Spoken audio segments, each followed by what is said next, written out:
ನಮಸ್ಕಾರ ನನ್ನ ಆತ್ಮೀಯ ಸಾರಿಗೆ ಸಹೋದರರೇ ಮತ್ತೆ ನನ್ನ ಆತ್ಮೀಯ ಸಾರಿಗೆಯ ಹಿರಿಯ ಸಿಬ್ಬಂದಿಗಳೇ, ನಾನು ನಿಮ್ಮ ಚಂದ್ರು.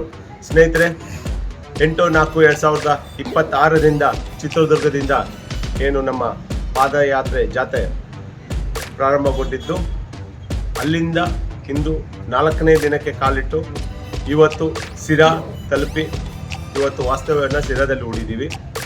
ನಾಳೆ ಬೆಳಗ್ಗೆ ಇಲ್ಲಿಂದ ನಮ್ಮ 5ನೇ ದಿನದ ಪಾದಯಾತ್ರೆ ಶುರುವಾಗಲಿದೆ.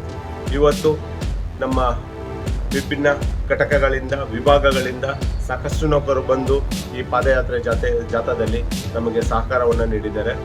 ಸೊ ನಾಳೆಯೂ ಸಹ ನಮ್ಮ ಪಾದಯಾತ್ರೆ ಸಿರಾದಿಂದ ಮುಂದುವರಿಸಲಿದೆ. ದಯವಿಟ್ಟು ನಮ್ಮ ಶಾಶ್ವತ ಪರಿಹಾರಕ್ಕಾಗಿ, ನಮ್ಮ ಸ್ವಾಭಿಮಾನದ ಮುಂದಿನ ಭವಿಷ್ಯಕ್ಕಾಗಿ, ನಮ್ಮ ಕುಟುಂಬ ಸದಸ್ಯರ ಭವಿಷ್ಯಕ್ಕಾಗಿ ನಾವು ಪ್ರಣಾಳಿಕೆ ಭರವಸೆಯಂತೆ ಸರಿಸಮಾನ ವೇತನ 38 ತಿಂಗಳ ವೇತನದ ಹಿಂಬಾಕಿಯನ್ನು ಪಡೀಲೇಬೇಕು.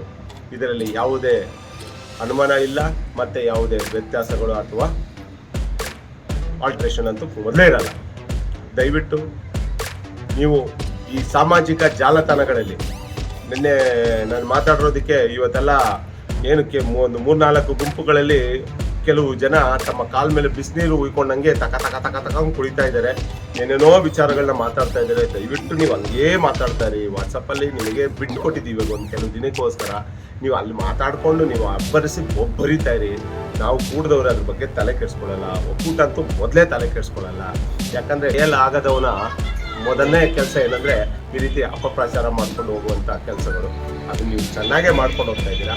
ಆದರೆ ನೌಕರರು ಯಾರು ಅಜ್ಞಾನಿಗಳಾಗಲಿ ದಡ್ಡರಾಗಲಿ ಇಲ್ಲ. ಅವ್ರಿಗೆ ಯಾರು ಹೋರಾಟಗಾರರು ಯಾರು ಮಾರಾಟಗಾರರು ಅನ್ನೋದನ್ನ ಈಗಾಗಲೇ ಎಲ್ಲರೂ ನೋಡ್ಕೊಂಡು ಬಂದವ್ರೆ. ಒಳ ಒಪ್ಪಂದದ ಬಗ್ಗೆ ನಾವೇನು ಹೇಳ್ತಾ ಇಲ್ಲಪ್ಪ, ನಾವೆಲ್ಲೂ ಹೇಳಿಲ್ಲಪ್ಪ. ನೀವೇ ಮಾಡಿದಂಥ ಕಾರ್ಯಕ್ರಮದಲ್ಲಿ ಮಾನ್ಯ ವ್ಯವಸ್ಥಾಪಕ ನಿರ್ದೇಶಕರು ಬಂದು ಹೇಳಿರೋದಪ್ಪ.